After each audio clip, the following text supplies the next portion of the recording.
ঈসা আলাইহিস সালাম দাজ্জালকে মারার পরে আরেকটা প্রজাতি বের হবে, এর নাম ইয়াজুজ আর মাজুজ। নাম শুনেছেন? এই যে এই সূরার মধ্যেই আছে, এই সূরা কাহাফের কথা বললাম না, সূরা কাহাফের পিছনের দিকে আছে ইন্না ইয়াজুজ ওয়া মাজুজ মুফসিদুনা ফিল আরদ। যুলকারনাইন বাদশার কথা পড়বেন, তিনি এই যে দেয়াল নির্মাণ করে দিয়েছিলেন লোহা এবং তামা দিয়ে, মনে আছে, পড়েছেন? আচ্ছা, এই ইয়াজুজ আর মাজুজ যখন বের হবে পৃথিবীর পানি খেয়ে শেষ করে ফেলে দিবে একেবারে। এর এত বেশি হিংস্র হবে যে এদের সাথে লড়াই করার মতো ক্ষমতা কোনো মানুষেরই থাকবে না। এমনকি ঈসা আলাইহিস সালামেরও নয়। ঈসা আলাইহিস সালাম তুর পাহাড়ে চলে যাবেন মুসলিমদেরকে নিয়ে, তুর পাহাড়ের ভিতরে মুসলিমরা সেখানে লুকিয়ে থাকবে, পৃথিবীর মেসাকার অবস্থা হয়ে যাবে, পৃথিবীর পানি খেয়ে শেষ করে ফেলে দিবে একদম হিংস্র প্রজাতি। তখন ঈসা আলাইহিস সালাম আল্লাহর কাছে দোয়া করবেন, আল্লাহ এই এই বিভৎস এই জাতিকে ধ্বংস করো। আল্লাহ রাব্বুল আলামিন তখন ওই ইয়াজুজ আর মাজুজের এই কাঁধে, ঠিক কাঁধের মাঝখানে একটা ভাইরাস জন্ম দিবেন। কি জন্ম দিবেন? ওই যে বলি না মহামারীর ভাইরাস, অমুক ভাইরাস তমুক ভাইরাস, এই ভাইরাস আরো সামনে আছে বাকি এখনো। ওই ভাইরাসে, ওই পোকায়, ওই ব্যাকটেরিয়া বা যেটাই হোক আল্লাহ পাক যাই দিবেন, এতে করে ইয়াজুজ আর মাজুজের পুরো প্রজাতি ধপ ধপ ধপ ধপ করে মারা যাবে। মানে এটা ছোঁয়াচে রোগ হবে। কি রোগ হবে? ছোঁয়াচে। ঠিক যেমন আমরা একটু করোনা দেখলাম না, একজন থেকে আরেকজন, একজন থেকে আরেকজন, এরকম জিনিস চলবে আরো বিশ্বে। আর এখনকার নতুন রিসার্চ হচ্ছে ওই সাইবেরিয়া অঞ্চলের যে বরফগুলো আছে না, ওর নিচে এই 1 লাখ বছর, 1.5 লাখ বছর, 2 লাখ বছর আগের ভাইরাসগুলো নতুন করে জায়গা শুরু করেছে এখন। হ্যাঁ, এগুলো বিজ্ঞানীরা বলছেন যে এগুলো আবার কোন দিন জানি পৃথিবীতে আত্মপ্রকাশ করা শুরু হয়। সবকিছুই ঘটবে। বিশ্বটার খুব রহস্য আছে, বিশ্বটার অনেক রহস্য আছে। আল্লাহ পাক এগুলো খেলার ছলে সৃষ্টি করেন নাই, পরীক্ষা। লিয়াবলুয়াকুম আইয়ুকুম আহসানু আমালা, আল্লাহ পাক বলেছেন। এরপরে ইয়াজুজ আর মাজুজের সব প্রজাতি মারা যাবে। নবীজি বলছেন জমিনে কোনো জায়গায় ফাঁকা থাকবে না, সমস্ত জায়গাতেই ওদের দেহ পড়ে থাকবে। আল্লাহু আকবার। এরপরে ঈসা আলাইহিস সালাম আল্লাহকে বলবেন, আল্লাহ জমিনটাকে পবিত্র করে দাও। আল্লাহ পাক কি করবেন জানেন? বড় বড় নখরওয়ালা, বড় বড় নখ আছে, নখ দেখেছেন? বড় বড় বড় বড় নখওয়ালা একটা স্পেশাল প্রজাতির পাখি আল্লাহ পাঠাবেন। কি পাঠাবেন? পাখি। এটা কোন পাখি, কি নাম আমরা জানি না, মহাবিশ্বের কোন জায়গা থেকে আসবে তাও জানি না, পৃথিবীতে আছে কিনা তাও জানি না, আল্লাহ পাঠাবেন। আবাবিল, তয়রন আবাবিল যখন আল্লাহ পাখি পাঠিয়েছিলেন না, ওয়ারসালা আলাইহিম তয়রন আবাবিল। আসলে ওই পাখির নাম কিন্তু আবাবিল না, আবাবিল মানে হচ্ছে ঝাঁকে ঝাঁকে। তো ওই পাখি কি আর দেখা গেছে? ওই রকম করে পাথর কেউ নিক্ষেপ করেছে? আর ঠিক এরকম করে বিশ্ববাসীরা দেখবে একটা ডালিমের নিচে একটা পরিবার আশ্রয় নিতে পারবে। এত স্পেসিফিকলি বলা হয়েছে হাদিসগুলোতে। নবী সাল্লাল্লাহু আলাইহি ওয়াসাল্লাম বলেছেন যে 10 জন ঘোড়সাওয়ার, কয়জন ঘোড়সাওয়ার? 10 জন ঘোড়সাওয়ার বের হবে ইমাম মাহদির সময়, যারা খোঁজ নিতে যাবে যে দেখি দাজ্জাল বের হয়েছে কিনা। ঘোড়ায় করে খোঁজ নিতে যাবে, দেখি দাজ্জাল বের হয়েছে কিনা। ওই 10, নবীজি বলছেন আমি ওই 10 জনের নামও জানি, ওদের বাবার নামও জানি। সুবহানাল্লাহ। এত স্পেসিফিক জ্ঞান দেওয়া হয়েছে আল্লাহর পক্ষ থেকে নবী সাল্লাল্লাহু আলাইহি ওয়াসাল্লামকে। তার হাদিস থেকে বলছি ডালিমের নিচে পরিবার আশ্রয় নিতে পারবে। তো অনেকে হয়তো হাসবে, কি বলে একটু উল্টা পাল্টা কথা, তাই না? নাস্তিকরা মনে করতে পারে যে হাসবে, আর হাহারি এক দিয়ে রেখে দিবে। এখন মানুষ ফেসবুকের মতো চিন্তা করে, ফেসবুকের মতো হাসে, ফেসবুকের মতো কাঁদে। মানুষ এখন রোবটিক হয়ে গেছে আর। ঠিক আছে? আচ্ছা, তো এরপর কি?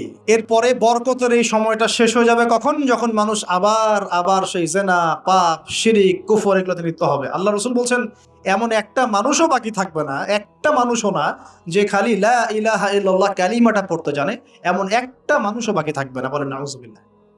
ওরা হবে এই পৃথিবীর সবচেয়ে নিকৃষ্ট মানুষ। ওদের চেয়ে নিকৃষ্ট কোনো মানুষ এই পৃথিবীতে হবে না। এখনো কি এরকম সময় আসে নাই? এখন কি লা ইলাহা ইল্লাল্লাহ আছে না? আছে, হ্যাঁ, হয়তো তার পূর্ণাঙ্গ প্রয়োগটা নাই, কিন্তু কালিমা তো আছে কিনা?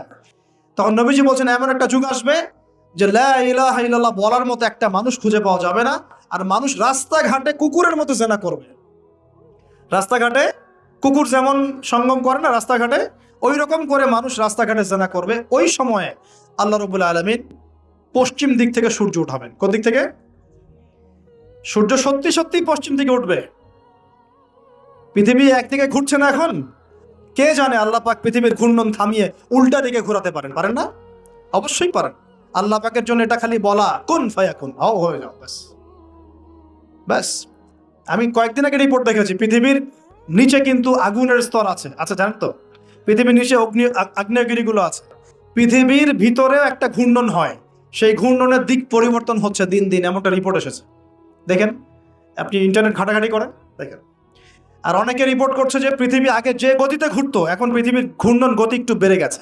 দেখেন রিপোর্ট, দেখেন। ঘূর্ণন গতি বেড়ে যাওয়ার মানে হচ্ছে টাইম দ্রুত পাস করবে। আর শেষ জামানার হাদিস এটাও আছে যে সময় দ্রুত পাস করবে, আছে না? এটা হাদিসে আসছে। তো প্রিয় ভাইরা, এই সময়ে মানুষ খারাপ হওয়া শুরু করার পরে এমন খারাপ হবে, আল্লাহর নাম নেওয়ার মতো কোনো মানুষ থাকবে না, আল্লাহ আল্লাহ বলার মতো কোনো মানুষ থাকবে না। তখন পশ্চিম দিক থেকে সূর্য উঠবে। কিভাবে কিয়ামত হবে? নবীজি বলছেন, একজন ব্যক্তি পানি খাওয়ার জন্য পাত্রটাকে মুখের সামনে নিবে, পানি গিলতে পারবে না, কিয়ামত হয়ে যাবে। নাউযুবিল্লাহ। ইযা ওয়াকাআতিল ওয়াকিআ লাইসা লিওয়াকাআতিহা কাযিবা আল কারিআতু মাল কারিআ ওয়া মা আদরাকা মাল কারিআ। আছে না? আম্মা ইয়াতাসাআলুন আনিন নাবাইল আযীম। কত সূরা আছে কিয়ামত সংক্রান্ত, পড়ে দেখেন। ইযা যুলজিলাতিল আরদু জিলজালাহা ওয়া আখরাজাতিল আরদু আসকালাহা ইযা শামসু কুওয়িরাত ওয়া ইযা নুজুমু কাদারাত। এই সূরাগুলো পড়ে দেখেন। আম্মা পারার শেষ পারাটা, যেটা 30তম পারা, এর সূরাগুলো পড়ে দেখেন। কিয়ামত চোখে দেখতে পারবেন ইনশাআল্লাহ। সিংহায় ফুঁক দেওয়া হবে। আল্লাহ পাকের ফেরেশতার এত ক্ষমতা আল্লাহ দিয়েছেন, একটা ফুয়ে পুরো মহাবিশ্ব ধ্বংস হয়ে যাবে ইনশাআল্লাহ। চারটাখানি কথা নাকি? দ্বিতীয় ফুৎকারে আবার সবাইকে জীবিত করা হবে। এবং এই যে দুনিয়ার জীবনটা আমরা কাটাচ্ছি, এই 30, 40, 50, 60, 100 বছরের জীবন, এই জীবনের এক একটা হিসেব আল্লাহর সামনে দাঁড়িয়ে সেদিন দেওয়া লাগবে। অতএব এই দুনিয়ার জীবনটাতে প্রস্তুতি গ্রহণ করি। আল্লাহ বলছেন, নিঃসন্দেহে, নিঃসংকোচে, অবশ্যই আমি এই কোরআনের মধ্যে শুধু মুসলিমদের জন্য নয়, পুরো মানব জাতির জন্য সমস্ত বিষয় ব্যাখ্যা করেছে। আল্লাহ পাক বলেছে, শুধু মুসলিমদের জন্য, পুরো মানব জাতির জন্য যত বিষয় প্রয়োজন আমি আল্লাহ এই কোরআনের মধ্যে ব্যাখ্যা করেছি। কে বলেছেন? আল্লাহ কি মিথ্যা কথা বলেন? তার রাসূল কি মিথ্যা কথা বলেন? তাহলে আমাদের মানতে সমস্যা কোথায়? মানতে কি সমস্যা? এই যে বললাম, যদি আমরা ইকোনমিক সেকশনে সমৃদ্ধি চাই, একটা স্টেবিলিটি চাই, অবশ্যই যাকাত ইম্পোজ করতে হবে। যাকাত ছাড়া অর্থনৈতিক সাম্য আসবে না। মনে করেন, বাংলাদেশে মনে করেন যে 1 কোটি মানুষের উপরে যাকাত ফরজ। কথার কথা বলছে, কথার কথা। এই 16 কোটি 20 কোটি মানুষের মধ্যে মনে করেন 1 কোটি মানুষের উপর যাকাত ফরজ হয়েছে। আছেন এমন মানুষ? যাকাত মানে কি? কত পার্সেন্ট দিতে হবে সম্পদের? 2.5%। 100 টাকায় 2.5 টাকা, এই তো। আচ্ছা, এখন 1 কোটি টাকায় এই টাকাটা কি ছোট না বড়? আর এটা একজনের হিসাব করলাম। যদি এরকম আমি 1 লাখ মানুষের হিসাব করি, কত টাকা আসবে? এই টাকা দিয়ে আপনি কি করতে পারবেন? নিঃসন্দেহে আপনি দরিদ্র মানুষের সেবা এটা কাজে লাগাতে পারবেন। যাকাতের যে 8টা খাত আছে, আছে না? কটা খাত? 8টা খাতে সুষ্ঠু বন্টন করলে দেখবেন সমাজে একটা গরিব মানুষও থাকবে না ইনশাআল্লাহ। সবাই খেয়ে পরে বাঁচবে ইনশাআল্লাহ। এই কাজটা করবে কি? কে উদ্যোগ নেবে? আচ্ছা, এই যাকাত কি শুধু 1 বছরই আসবে না প্রতি বছর আসবে? এই জিনিসগুলো বুঝতে হয়। ইসলাম শুধু আমরা এই গতানুগতিক মুখস্থ করে পড়লেই হবে না, কোরআন সুন্নাহকে বাস্তবে প্রয়োগ করতে হবে। আল্লাহ পাক সে তৌফিক দান করুন। রমজান মাসে অবশ্যই অপচয় কমিয়ে দিবেন। প্রতিবেশী আত্মীয়দের খোঁজ নিবেন। নিজের যতটুকুতে হয়ে যায় এর বেশি খরচ করতে যাবেন না। অন্যের জন্য ওটা সাদকা করে দিবেন, সদকা করে দিবেন। আর কি করবেন? যাকাত দিবেন। যাকাত দিলে আরো 10-20টা মানুষ না খেয়ে মরবে না, ওরা খেয়ে পরে বাঁচবে ইনশাআল্লাহ। এর উপর আছে সাদাকাতুল ফিতর, আছে না? সাদাকাতুল ফিতর আমরা দেই। এগুলো আল্লাহ পাক কেন দিয়েছেন? এগুলোকে আল্লাহ পাক শুধু ইবাদতের জন্যই দিয়েছেন? এগুলো করলে তো নেকি হয়, আল্লাহ সন্তুষ্টি পাওয়া যায়, দুনিয়াতেও সাম্যের অর্থনীতি প্রতিষ্ঠা হয়, এই কারণে দিয়েছেন। আল্লাহ পাক এমনি এমনি দিয়েছেন নাকি? এই যে আপনি 5 ওয়াক্ত নামাজ পড়ছেন, নামাজ পড়লে তো নেকি হচ্ছেই, আধ্যাত্মিকত্ব পাচ্ছেন, আল্লাহ সন্তুষ্টি পাচ্ছেন, আপনার শরীরও ভালো থাকবে ইনশাআল্লাহ। থাকবে না? আপনি ওযু করছেন, ওযু করলে নেকি হয় না? গোনা ঝরে যায় না? একই সাথে আপনি বিভিন্ন রোগ ব্যাধি থেকে বেঁচে থাকবেন ইনশাআল্লাহ। আপনি পরিষ্কার পরিচ্ছন্ন আছেন। প্রত্যেকটা কাজের পিছনে দুনিয়াবি উপকারিতাও কি আছে? আছে না? এই যাকাত ভিত্তিক অর্থনীতির মধ্যে এই দুনিয়াবি উপকারিতা আছে। এগুলো কে বুঝাবে? ওয়াজ মাহফিল তো কোনো কোনো ক্ষেত্রে এখন হয়ে যাচ্ছে সার্কাসের মঞ্চ। আর এগুলো দুটো কারণে সারা দেশে এখন ভাইরাল হচ্ছে। দুটো কারণ। একটা হচ্ছে আমাদের একটা নিচু মানসিকতা আছে আমাদের মধ্যে, সেটা হচ্ছে আমরা হচ্ছে ট্রল প্রিয় যাত্রী। আমরা ট্রল করতে বেশি ভালোবাসি, মজা করতে বেশি ভালোবাসি, মজা, ফান, ইয়ারকি ফাইজলামি করতে আমরা বেশি ভালোবাসি। এটা একটা আমাদের দোষ। আরেকটা দোষ হচ্ছে আমরা চিলে কান নিল টাইপের মানুষ। যা প্রচার হয় চিলে কান নিল, ব্যাস দৌড় শুরু করে দিল, যাচাই বাছাই করার কোনো প্রয়োজন নেই। আর অহেতুক সমালোচনা করতে বেশি পছন্দ করি আমরা, এবং ইস্যু পাগল জাতি। ইস্যু একটা দিল, ব্যাস দৌড় শুরু। একটা ইস্যু দিবে, ওইটার পিছনে দৌড়াবে, 7 দিন দৌড়ানোর পর হাফসায় যাবে, তারপর নতুন একটা ইস্যু আসবে, তারপর তার পিছনে দৌড়াবে। এতে করে মূল যে জায়গায় ফোকাস করা দরকার ওখান থেকে আমরা সরে গেছি। মূল জায়গা আপনাকে দেখাবো। মূল জায়গা হচ্ছে ফিলিস্তিন। শেষ জামানার সবচেয়ে ইম্পর্টেন্ট জায়গা হচ্ছে প্যালেস্টাইন। শেষ জামানার যত বড় বড় ঘটনাগুলো ঘটবে, ইমাম মাহাদির আগমন, মুসলিম বাহিনীর বিজয়, জেরুজালেম পুনরুদ্ধার, ইসলামিক খেলাফত প্রতিষ্ঠা, ঈসা আলাইহিস সালামের আগমন, সব ওই জায়গাকে কেন্দ্র করে। সবকিছুই ওখানেই দাজ্জাল বের হবে, দাজ্জালকে আবার মারাও হবে সেখানে, সবকিছু ওখানে। কিন্তু ওই দিক থেকে মুসলিমদের দৃষ্টি ফোকাস করে অন্যদিকে সরিয়ে দেওয়া হচ্ছে। আমি পড়ে আছি এই যে ট্রল নিয়ে, সমালোচনা নিয়ে, একে অপরের গীবত নিয়ে, কে কার পিছনে লাগবে, কে কাকে অনলাইনে ধুয়ে দিবে, এগুলোই কাজ হয়ে যাচ্ছে। এই কাজগুলোর মধ্যে ভালো কাজগুলো ঢাকা পড়ে যাচ্ছে। ভালো কাজ যে হচ্ছে না তা নয়, কিন্তু ভালো কাজগুলো এই কাজগুলোর মধ্য দিয়ে ঢাকা পড়ে যাচ্ছে। এটা আপনারা বুঝতে পারছেন না। একজনকে ট্রল করতে করতে বানিয়ে দিয়েছেন আলেম, একজন কমেডিয়ান তাকে বানিয়ে দিয়েছেন আলেম, আর একজনকে বানিয়ে দিয়েছেন এমপি। আর কয়েকদিন আরেকটু হলে এমপি হয়ে যেত ট্রল করতে করতেই। এই চলছে। তা আমাদের এই মানসিকতা পরিবর্তন করার দরকার নাই?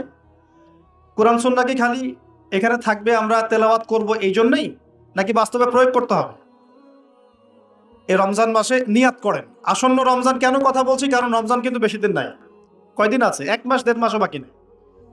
আপনাকে প্ল্যান করতে হবে, আধ্যাত্মিক পরিকল্পনা করতে হবে যে রমজান সামনে আসছে, এই রমজানে ইনশাআল্লাহ আমি আল কোরআন পুরোটা খতম দেবো ইনশাআল্লাহ।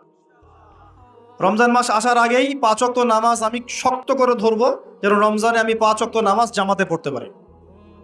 রমজান মাস আসার আগেই কোরআন তেলাওয়াত যদি করতে না জানি, তেলাওয়াত করা শিখে নিতে হবে ইনশাআল্লাহ। রমজান আসার আগেই নিয়াত করে নিব যে এই রমজানে ইনশাআল্লাহ আমি প্রত্যেক দিন তারাবি জামাতে পড়বো ইনশাআল্লাহ, এবং খতম তারাবি পড়বো ইনশাআল্লাহ। রমজান মাসে যারা কোরআন আরবি জানি টুকটাক আমরা ভাঙ্গাচোরা, আমরা কোরআনটাকে শুরু থেকে শেষ পর্যন্ত অর্থসহ পড়বো ইনশাআল্লাহ। রমজান মাসে প্রত্যেক দিন কমপক্ষে একজন মানুষকে আমি ইফতার করাবো ইনশাআল্লাহ। রমজান মাসে আমি আমার জাকাতগুলোকে দিয়ে দিব ইনশাআল্লাহ। রমজান মাসে বেশি বেশি দান সদকা করবো ইনশাআল্লাহ। রমজান মাসে বেশি বেশি তাসবিহ তাহলিল হবে, জিকির আজগার হবে, আল্লাহর কাছে দোয়া করব, রোজা রেখে সমস্ত হারাম পাপ থেকে বেঁচে থাকবো ইনশাআল্লাহ। রমজানে শুধু সৎ কাজের আদেশ করব, অসৎ কাজে নিষেধ করব, নিজে আমল করব, পরিবারে প্রতিষ্ঠা করবো ইনশাআল্লাহ। প্রত্যেক দিন 5 ওয়াক্ত নামাজ হবে, প্রত্যেক দিন মসজিদে নামাজের পর তালিম হবে ইনশাআল্লাহ। এভাবে পুরো রমজানটাকে উৎসবের উৎসাহে অতিবাহিত করার নিয়াত আগে করতে হবে। আল্লাহ পাক তৌফিক দান করুন। তো এখানে সবচেয়ে বড় বাধাটা হয় দুনিয়াবি ব্যস্ততা। এই জন্য রমজানের আগেই দুনিয়াবি ব্যস্ততাগুলো কমিয়ে আনতে হবে। চেষ্টা করবেন বড় বড় যে বাজারঘাটগুলো আছে এগুলো আগেই করে ফেলার। আর আমি তো বলেই দিলাম যে দাম কিন্তু ওই সময় বাইরে যাবে। যদি এখন সামর্থ্য থাকে করে ফেলেন, সামর্থ্য থাকলে করে ফেলেন। আর যাদের সামর্থ্য কম তাদের জন্য কি হবে, পুরো দেশব্যাপী সামাজিকভাবে, এই যেমন একটা সংগঠন আপনাদের না, এই এরকম সংগঠন যেগুলো আছে নন প্রফিটেবল এবং non political organisation, both political and non political, সমস্ত অ্যাসোসিয়েশনগুলোর উদ্যোগে বা ফাউন্ডেশন অ্যাসোসিয়েশন যেগুলো আমরা করি ছোটোখাটো, এগুলোর উদ্যোগে ইফতার বিতরণ প্রজেক্ট করতে হবে। পারা যাবে ইনশাল্লাহ। যে যাদের সামর্থ্য আছে সামর্থ্যবানদের টাকা পয়সাগুলো কালেক্ট করে যারা দুস্থ দরিদ্র অসহায় মানুষ তাদের বাসায় বাসায় 1 মাসের বাজার পৌঁছে দিতে হবে ইনশাআল্লাহ। পারা যাবেন ইনশাআল্লাহ। এই কাজগুলোর মধ্য দিয়ে দেখবেন আল্লাহর রহমত বরকত নেমে আসছে ইনশাআল্লাহ।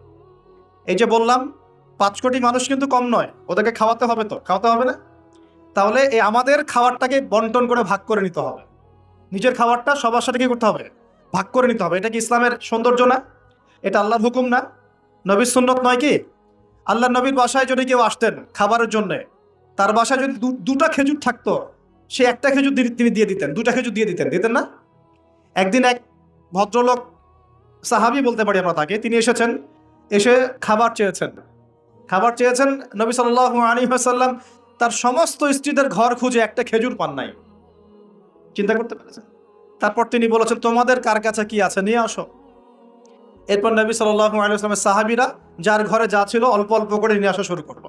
দেখা গেল যে মসজিদে নববীর বারান্দায় খাবারের স্তূপ হয়ে গেল একটা।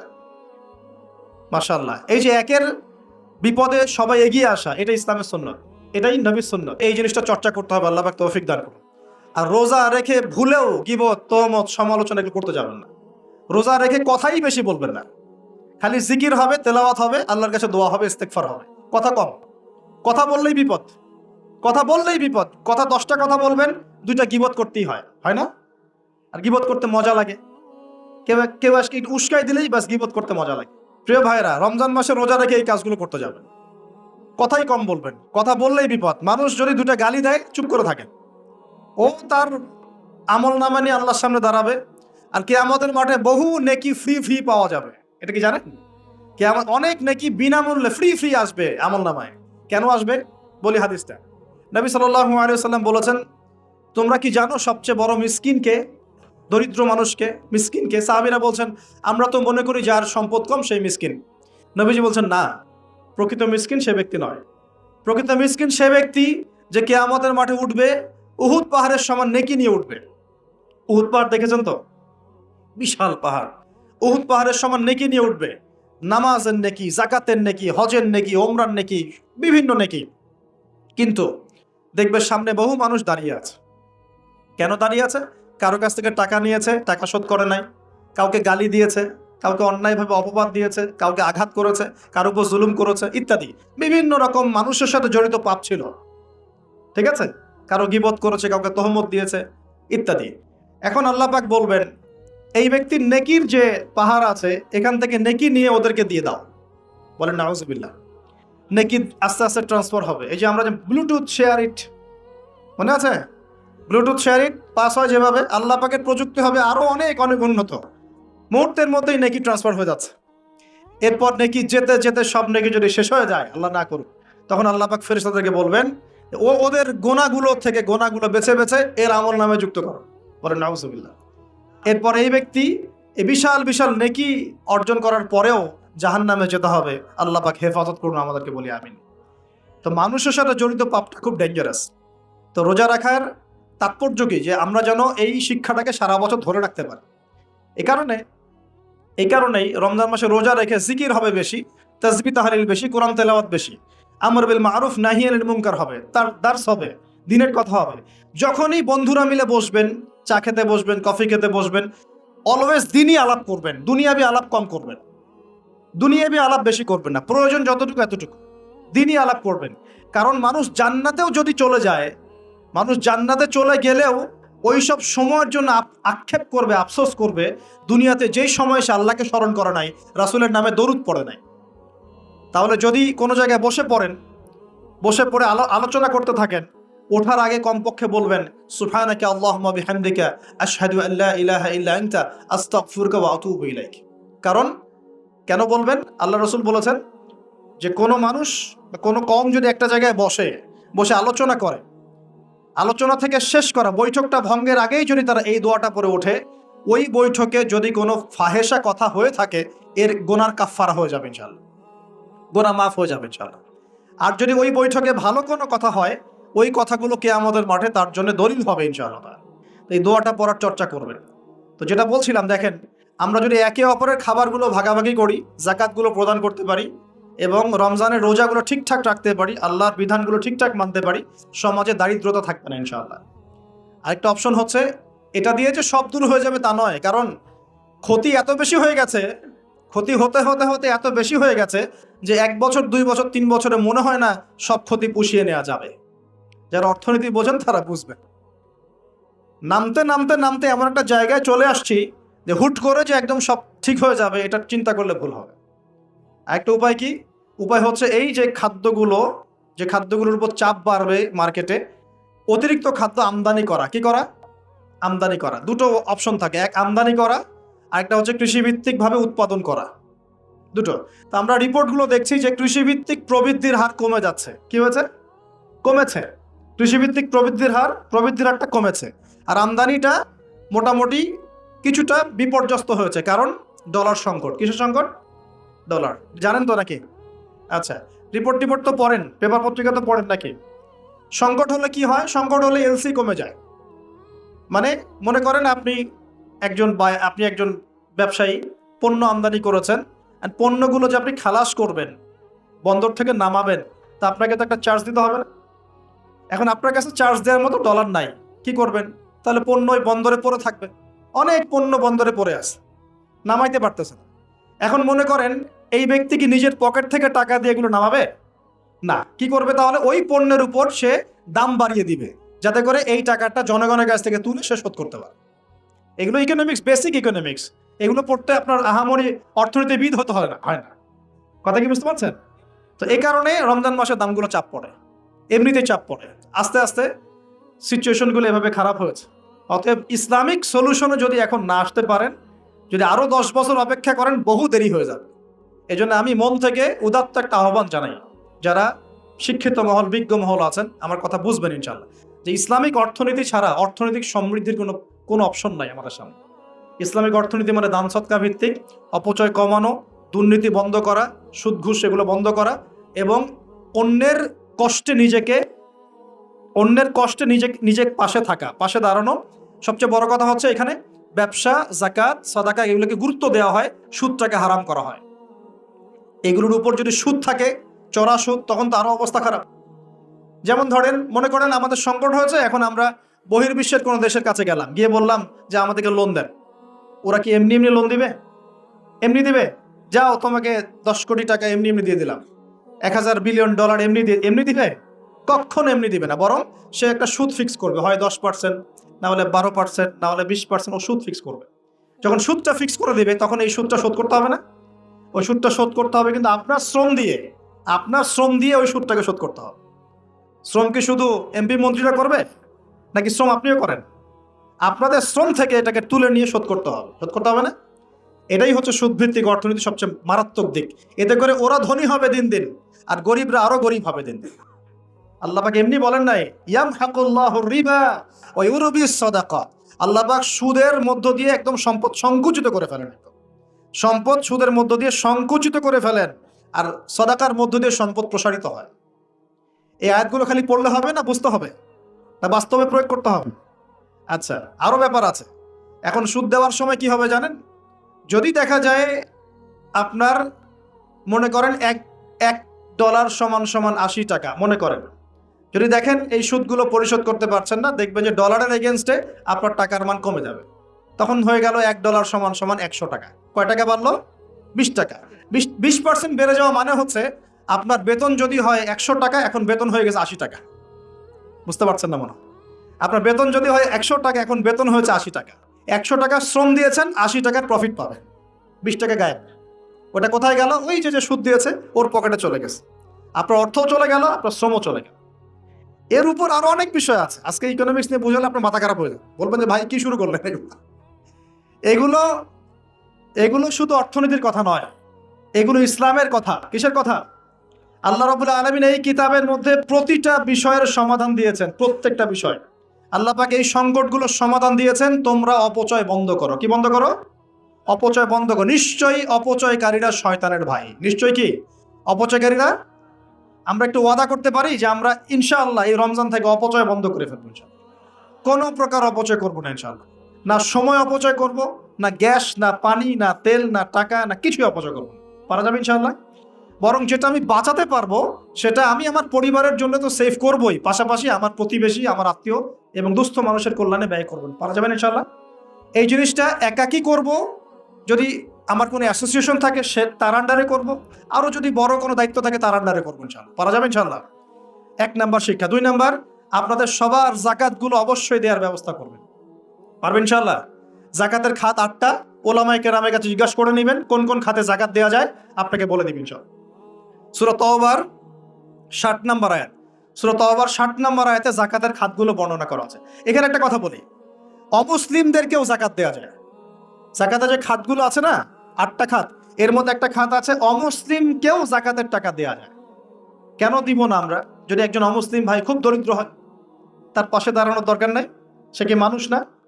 তার সাথে কি আমরা শত্রুতা পোষণ করব? তাকে ঘৃণা করব? না। তার উপর কি ইসলামকে জোর করে চাপিয়ে দিব? না। আমরা তাকে হেল্প করব জাকাতের টাকা দিয়ে, যাতে করে সে ইসলাম সম্পর্কে একটা ভালো ধারণা পায়, এবং ইনশাল্লাহ ওই দেখা যাবে ওই উপকার করার ফলে তার মনের মধ্যে ইসলাম সম্পর্কে ভালো ধারণা আসবে, একদিন সে মুসলিম হয়ে যাবে ইনশাআল্লাহ। এমন হতে পারে না?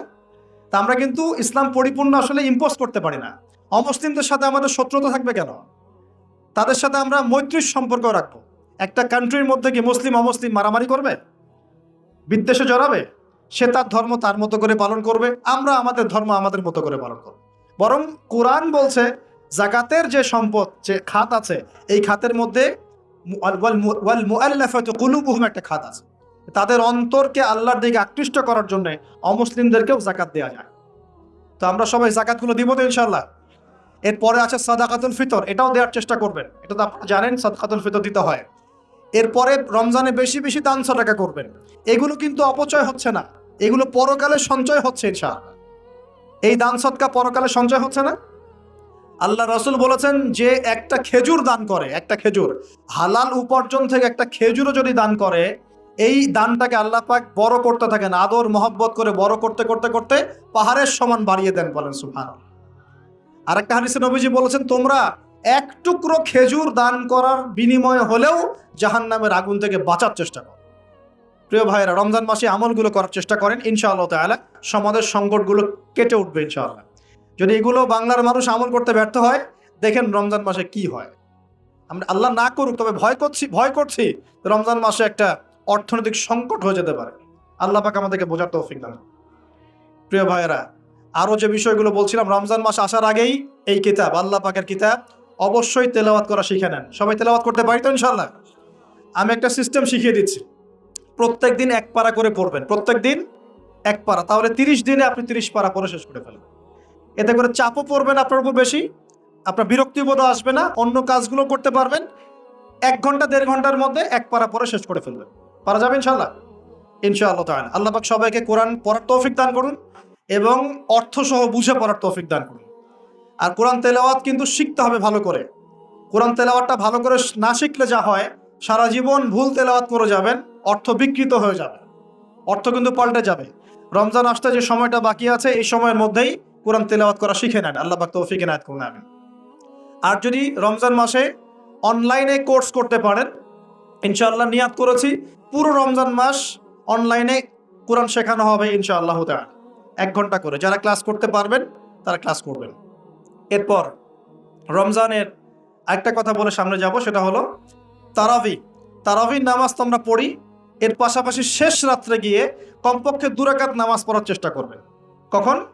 একদম সাহরি করার আগে আগে, সাহরি করার একটু আগে আগে, কমপক্ষে আধা ঘন্টা আগে হলে ওঠার চেষ্টা করবেন। কমপক্ষে 2 রাকাত নামাজ হলে পড়ার চেষ্টা করবেন, কারণ ওই সময় দোয়া ইনশাআল্লাহ ডাইরেক্ট কবুল হয়ে যাবে ইনশাআল্লাহ।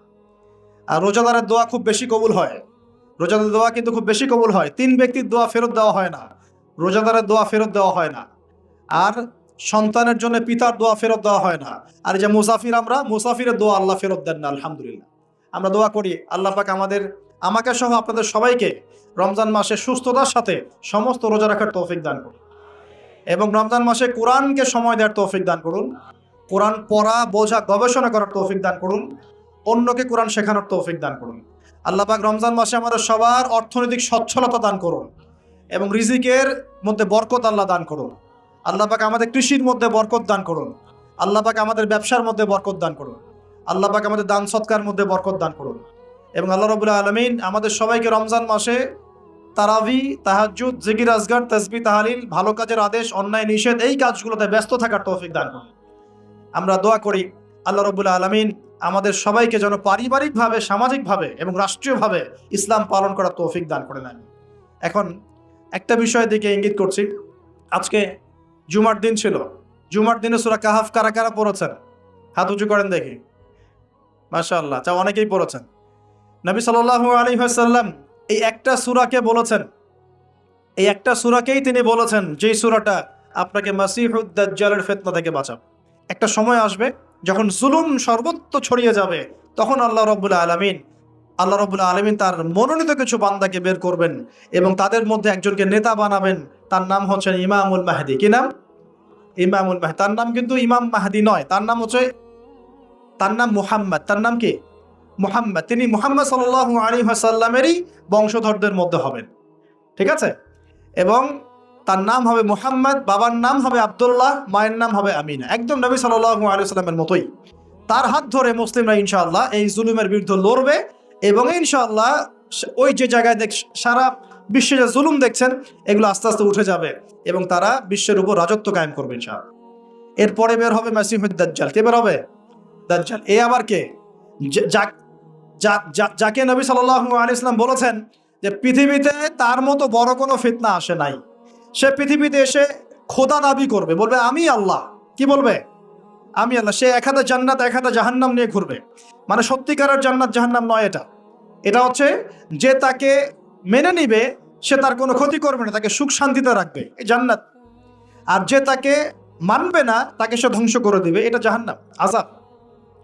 জান্নাতকে হাতে নিয়ে ঘোরা যায়? রূপক অর্থে বলা হয়েছে। সে বৃষ্টি দিতে পারবে, সে ফসল বেশি করে দিবে, যারা ওর আনুগত্য করবে তাদেরকে ফসল বাড়িয়ে দিবে, তা গুপ্তধন তার পিছু করবে, যারা তাকে মেনে নিবে ওদেরকে গুপ্তধন দিবে, আর অনেক কিছু সে করবে। সে এক কথায় পুরো বিশ্বটাকে নিয়ন্ত্রণ করে ফেলবে। কি করবে? পুরো বিশ্বকে নিয়ন্ত্রণ। কতদিন করবে? 40 দিন। কতদিন? 40 দিন। যার প্রথম দিন হচ্ছে 1 বছরের সমান, দ্বিতীয় দিন হবে 1 মাসের সমান, আর তৃতীয় দিন হবে 1 সপ্তাহের সমান। বাকি দিনগুলো আমাদের দিনের মতোই হবে। কিভাবে এটা হবে আল্লাহ ভালো জানেন, আমরা জানি না, ব্যাখ্যাও করতে পারবো না। এটা ব্যাখ্যা করার মতো জ্ঞান আমাদের কাছে নাই। তবে এই জুলুম চিরস্থায়ী হবে না। আচ্ছা, একটা কথা একটু বোঝেন দেখি। মনে করেন এই ভাই, আপনার নাম কি? কি নাম আপনার? হ্যাঁ, শহীদুল্লাহ ভাই মনে করেন বিশ্বের শাসক, কথার কথা বলছে। শহীদুল্লাহ ভাই মনে করেন এই বিশ্বটাকে শাসন করতে চায়। তাহলে শহীদুল্লাহ ভাইকে এই বিশ্বের রাজনীতি শাসন করতে হবে না? এই বিশ্বের অর্থনীতি শাসন করতে হবে না? এই বিশ্বের কালচার, মিডিয়া, প্রযুক্তি, অস্ত্রশস্ত্র এগুলো ডমিনেট করতে হবে না? তার মানে দাজ্জাল যদি সারা বিশ্বকে শাসন করতে চায়, ওকেও সারা বিশ্বের এগুলো নিয়ন্ত্রণ করতে হবে, হবে কিনা? সে আত্মপ্রকাশ না করলেও তার অনুসারীরা তো মাশাআল্লাহ শক্তিশালী হয়ে গেছে কিনা? তার মানে সময় কাছে না দূরে? কাছে। এটা বোঝার জন্য কি ভবিষ্যৎবাণী করা লাগে? গণক হওয়া লাগে? জ্যোতিষী হওয়া লাগে? এটা বোঝার জন্য কোরআন সুন্নাহর সাথে শেষ জামানা স্টাডি করলেই হয়। Economics, world affairs, history study করলেই বুঝতে পারেন, হৃদয়ের চোখ খুলে যাবে ইনশাআল্লাহ তাআলা। আল্লাহ পাক বোঝার তৌফিক দান করুন। এখন সে বের হয়ে বিশ্বটাকে শাসন করবে ঠিকই, কিন্তু তার সাথে লড়াই করার ক্ষমতা ওই সময় মুসলিমদের থাকবে না। তখন আল্লাহ পাক পাঠাবেন ওই যে সত্যিকারের মাসিহ ঈসা আলাইহিস সালামকে। কাকে পাঠাবেন? তিনি নামবেন সিরিয়ায়। কোন দেশে? সিরিয়ার দামেস্কে তিনি নামবেন, 2 জন ফেরেশতার কাঁধে ভর দিয়ে। তখন তার চুলগুলো দিয়ে টপ টপ করে মুক্তার মতো পানি ছড়তে থাকবে, এমনটা হাদিসে বলা হয়েছে। সুবহানাল্লাহ, সুবহানাল্লাহ। এত এত স্পেসিফিকলি হাদিসে বলা হয়েছে, এটা হবে, এইটা হবে, ওইটা হবে, একদম স্পেসিফিকলি। তারপরে ঈসা আলাইহিস সালাম তিনি যখন ওই মুসলিমদেরকে পেয়ে যাবেন, তিনি তাকে ইমামতি করতে বলা হবে। ঈসা আলাইহিস সালাম বলবেন, না, আমি ইমামতি করতে পারবো না। ইমামতি এই উম্মতের জন্যই করা হয়েছে। বলেন সুবহানাল্লাহ। আমাদের ইমাম ইমামতি করবেন, তিনি পিছনে মুক্তাদি হবেন। একজন নবী মুক্তাদি হবেন, আর ইমাম ইমামতি করবে। চিন্তা করতে পারেন? এরপর নামাজ শেষ হওয়ার পরে বলবেন তিনি, দরজা খুলে দাও, দরজা খুলে দাও। এটার ব্যাখ্যা আমার কাছে মনে হয় হয়তোবা তখন অবরোধ থাকবে, অবরোধটাকে তিনি ভেঙে দিতে বলবেন, হয়তোবা, আল্লাহ ভালো জানেন। কারণ দরজা খুলে দাও এর ব্যাখ্যা কি হতে পারে? কিসের দরজা খুলে দাও? কিসের বাঁধন খুলে দাও? নিশ্চয় একটা বাঁধনে মুসলিমদেরকে বেঁধে ফেলা হবে। তিনি ওটার বিরুদ্ধে মুসলিমদেরকে ঝাঁপিয়ে পড়তে বলবেন। তখন দাজ্জালের সাথে তার দেখা হবে। কোন দাজ্জাল? সত্যিকারের দাজ্জালের সাথে ঈসা আলাইহিস সালামের দেখা হবে। এবং ঈসা আলাইহিস সালামকে দেখা মাত্রই দাজ্জাল গলতে শুরু করবে। কি করবে? গলতে শুরু। লবণ যেমন গলে যায় না তাপ দিলে, এমন করে গলতে শুরু করবে। এবং ঈসা আলাইহিস সালামের নিঃশ্বাসে আল্লাহ পাক একটা অন্যরকম ক্ষমতা দিবেন। ঈসা আলাইহিস সালামের নিঃশ্বাস যতদূর পর্যন্ত যাবে দাজ্জাল পালাতে থাকবে। তার নিঃশ্বাস গিয়ে দাজ্জালের গায়ে লাগা পরে দাজ্জাল ওইখানেই মারা যাবে। আল্লাহ পাক এই শুধু তাকে নয়, তার সমস্ত অনুসারীদেরকে আল্লাহ পাক সেখানে মেরে ফেলবেন ইনশাআল্লাহ। মুসলিমদের হাতে। কার হাতে? মুসলিমদের হাতে। এটার জায়গাটা মেনশন করা আছে, বাবেলুদ নামক জায়গা। কোন জায়গা? বাবেলুদ। যান গুগল সার্চ করে দেখেন বাবেলুদ কোন জায়গায় আছে। আমি বলে দিব না, দেখেন কোন জায়গায় আছে, কারা ওটা নিয়ন্ত্রণ করছে দেখেন। ওইখানে দাজ্জাল মারা যাবে। মানে সত্যিকারের মাসিহের হাতে মিথ্যা মাসিহ মারা যাবে ইনশাআল্লাহ। ঠিক আছে? এবং তার অনুসারীদের পতন হবে। এরপরে ঈসা আলাইহিস সালাম এই ক্ষমতাটা দখল করবেন এবং সারা বিশ্বে তিনি শান্তি শৃঙ্খলা কায়েম করবেন। একজন ন্যায়পরায়ণ শাসক হবেন ইনশাআল্লাহ তাআলা। এবং তিনি নতুন কোনো শরীয়ত নিয়ে আসবেন না, উম্মতে মুহাম্মাদের শরীয়ত কায়েম থাকবে ইনশাআল্লাহ। এরপরে 40 বছর তিনি রাজত্ব করবেন। কত বছর? 40 বছর। এবং তার বিবাহ শাদীও হবে এবং তার ইন্তেকালও হবে। তাকে দাফন করা হবে নবী মুহাম্মদ সাল্লাল্লাহু আলাইহি ওয়াসাল্লামের ঠিক পাশেই। আল্লাহু আকবার। ঠিক তার পাশেই দাফন করা হবে। এরপরে মানুষ আবারও খারাপ হওয়া শুরু করবে। কেমন খারাপ হবে? ও আচ্ছা, মাঝখানে একটা কথা বলতে ভুলে গেছে। ঈসা আলাইহিস সালাম দাজ্জালকে মারার পরে আরেকটা প্রজাতি বের হবে, এর নাম ইয়াজুজ আর মাজুজ। নাম শুনেছেন? এই যে এই সূরার মধ্যেই আছে, এই সূরা কাহাফের কথা বললাম না? সূরা কাহাফের পিছনের দিকে আছে ইন্না ইয়াজুজ ওয়া মাজুজ মুফসিদুনা ফিল আরদ। যুলকারনাইন বাদশার কথা পড়বেন, তিনি এই যে দেয়াল নির্মাণ করে দিয়েছিলেন লোহা এবং তামা দিয়ে, মনে আছে, পড়েছেন? আচ্ছা, এই ইয়াজুজ আর মাজুজ যখন বের হবে, পৃথিবীর পানি খেয়ে শেষ করে ফেলে দিবে একেবারে। এর এত বেশি হিংস্র হবে যে এদের সাথে লড়াই করার মতো ক্ষমতা কোনো মানুষেরই থাকবে না। এমনকি ঈসা আলাইহিস সালামেরও নয়। ঈসা আলাইহিস সালাম তুর পাহাড়ে চলে যাবেন মুসলিমদেরকে নিয়ে। তুর পাহাড়ের ভিতরে মুসলিমরা সেখানে লুকিয়ে থাকবে। পৃথিবীর মেসাকার অবস্থা হয়ে যাবে, পৃথিবীর পানি খেয়ে শেষ করে ফেলে দিবে একদম হিংস্র প্রজাতি। তখন ঈসা আলাইহিস সালাম আল্লাহর কাছে দোয়া করবেন, আল্লাহ এই বিভৎস এই জাতিকে ধ্বংস করো। আল্লাহ রাব্বুল আলামিন তখন ওই ইয়াজুজ আর মাজুজের এই কাঁধে, ঠিক কাঁধের মাঝখানে একটা ভাইরাস জন্ম দিবেন। কি জন্ম দিবেন? ওই যে বলি না মহামারীর ভাইরাস, অমুক ভাইরাস তমুক ভাইরাস, এই ভাইরাস আরো সামনে আছে বাকি এখনো। ওই ভাইরাসে, ওই পোকায়, ওই ব্যাকটেরিয়া বা যেটাই হোক আল্লাহ পাক যাই দিবেন, এতে করে ইয়াজুজ আর মাজুজের পুরো প্রজাতি ধপ ধপ ধপ ধপ করে মারা যাবে। মানে এটা ছোঁয়াচে রোগ হবে। কি রোগ হবে? ছোঁয়াচে। ঠিক যেমন আমরা একটু করোনা দেখলাম না, একজন থেকে আরেকজন, একজন থেকে আরেকজন, এরকম জিনিস চলবে আরো বিশ্বে। আর এখনকার নতুন রিসার্চ হচ্ছে ওই সাইবেরিয়া অঞ্চলের যে বরফগুলো আছে না, ওর নিচে এই 1 লাখ বছর, 1.5 লাখ বছর, 2 লাখ বছর আগের ভাইরাসগুলো নতুন করে জায়গা শুরু করেছে এখন। হ্যাঁ, এগুলো বিজ্ঞানীরা বলছেন যে এগুলো আবার কোন দিন জানি পৃথিবীতে আত্মপ্রকাশ করা শুরু হয়। সবকিছুই ঘটবে। বিশ্বটার খুব রহস্য আছে, বিশ্বটার অনেক রহস্য আছে। আল্লাহ পাক এগুলো খেলার ছলে সৃষ্টি করেন নাই, পরীক্ষা। লিয়াবলুয়াকুম আইয়ুকুম আহসানু আমালা, আল্লাহ পাক বলেছেন। এরপরে ইয়াজুজ আর মাজুজের সব প্রজাতি মারা যাবে। নবীজি বলছেন জমিনে কোনো জায়গায় ফাঁকা থাকবে না, সমস্ত জায়গাতেই ওদের দেহ পড়ে থাকবে। আল্লাহু আকবার। এরপরে ঈসা আলাইহিস সালাম আল্লাহকে বলবেন, আল্লাহ জমিনটাকে পবিত্র করে দাও। আল্লাহ পাক কি করবেন জানেন? বড় বড় নখরওয়ালা, বড় বড় নখ আছে, নখ দেখেছেন? বড় বড় বড় বড় নখওয়ালা একটা স্পেশাল প্রজাতির পাখি আল্লাহ পাঠাবেন। কি পাঠাবেন? পাখি। এটা কোন পাখি, কি নাম আমরা জানি না, মহাবিশ্বের কোন জায়গা থেকে আসবে তাও জানি না, পৃথিবীতে আছে কিনা তাও জানি না। আল্লাহ পাঠাবেন আবাবিল, তয়রন আবাবিল। যখন আল্লাহ পাখি পাঠিয়েছিলেন না, ওয়ারসালা আলাইহিম তয়রন আবাবিল। আসলে ওই পাখির নাম কিন্তু আবাবিল না, আবাবিল মানে হচ্ছে ঝাঁকে ঝাঁকে। তো ওই পাখি কি আর দেখা গেছে? ওই রকম করে পাথর কেউ নিক্ষেপ করেছে? আর ঠিক এরকম করে বিশ্ববাসীরা দেখবে একটা ডালিমের নিচে একটা পরিবার আশ্রয় নিতে পারবে। এত স্পেসিফিকলি বলা হয়েছে হাদিসগুলোতে। নবী সাল্লাল্লাহু আলাইহি ওয়াসাল্লাম বলেছেন যে 10 জন ঘোড়সাওয়ার, কয়জন ঘোড়সাওয়ার?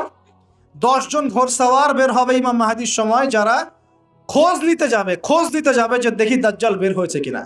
ঘোড়ায় করে খোঁজ নিতে যাবে, দেখি দাজ্জাল বের হয়েছে কিনা। ওই 10, নবীজি বলছেন আমি ওই 10 জনের নামও জানি, ওদের বাবার নামও জানি। সুবহানাল্লাহ। এত স্পেসিফিক জ্ঞান দেওয়া হয়েছে আল্লাহর পক্ষ থেকে নবী সাল্লাল্লাহু আলাইহি ওয়াসাল্লামকে। তার হাদিস থেকে বলছি ডালিমের নিচে পরিবার আশ্রয় নিতে পারবে। তো অনেকে হয়তো হাসবে, কি বলে একটু উল্টা পাল্টা কথা, তাই না? নাস্তিকরা মনে করতে পারে যে হাসবে, আর হাহারি এক দিয়ে রেখে দিবে। এখন মানুষ ফেসবুকের মতো চিন্তা করে, ফেসবুকের মতো হাসে, ফেসবুকের মতো কাঁদে। মানুষ এখন রোবটিক হয়ে গেছে আর কি। ঠিক আছে? আচ্ছা, তো এরপর কি? এরপরে বরকতের এই সময়টা শেষ হয়ে যাবে কখন? যখন মানুষ আবার সেই জেনা, পাপ, শিরিক, কুফর এগুলোতে লিপ্ত হবে। আল্লাহ রাসূল বলছেন এমন একটা মানুষও বাকি থাকবে না, একটা মানুষও না যে খালি লা ইলাহা ইল্লাল্লাহ কালিমাটা পড়তে জানে, এমন একটা মানুষও বাকি থাকবে না। বলেন নাউজুবিল্লাহ। ওরা হবে এই পৃথিবীর সবচেয়ে নিকৃষ্ট মানুষ। ওদের চেয়ে নিকৃষ্ট কোনো মানুষ এই পৃথিবীতে হবে না। এখনো কি এরকম সময় আসে নাই? এখন কি লা ইলাহা ইল্লাল্লাহ আছে না?